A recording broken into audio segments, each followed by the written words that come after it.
un homme a secrètement installé une caméra dans la chambre. Il soupçonnait que la nounou ne s'occupait pas bien du bébé. Plus tard, le couple a allumé l'ordinateur. L'image à l'écran était si nette. Ce n'est qu'alors qu'ils se sont sentis rassurés. Le lendemain, l'homme surveillait la maison depuis son travail. La nounou ne savait pas qu'elle était observée. Elle a révélé sans retenue sa nature cupide. Assise sur le canapé, elle mangeait du pain, les yeux rivés sur l'écran de télé, ignorant complètement le nourrisson endormi. Elle s'est même coupé les ongles de pied. L'homme était furieux en voyant cela. Il voulait appeler la nounou pour la confronter, mais le directeur l'en a empêché. Si tu appelais, la surveillance serait découverte.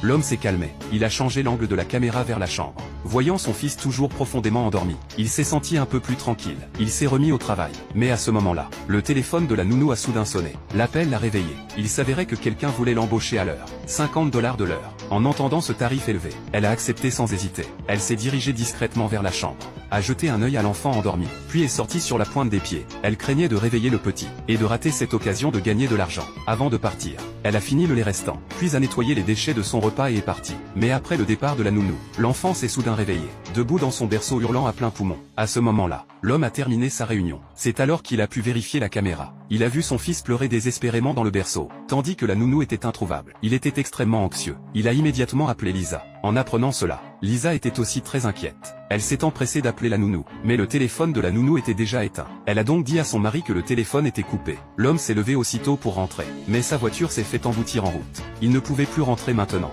Lisa était furieuse. Elle a rapidement appelé sa sœur. Apprenant la situation, la sœur s'est précipitée chez Lisa. Elle a demandé à sa fille de chercher un serrurier en ligne, et a aussi appelé le 911 pour de l'aide. Bientôt, la sœur de Lisa et la police sont arrivés à la maison. Mais quand ils sont arrivés à la chambre, ils n'entendaient plus le bébé pleurer. La sœur craignait que l'enfant ait déjà eu un accident. À ce moment-là, le serrurier est aussi arrivé sur place. Après quelques efforts, il a réussi à ouvrir la porte. Le groupe s'est précipité dans la chambre. Ce qu'ils ont vu ensuite a choqué tout le monde.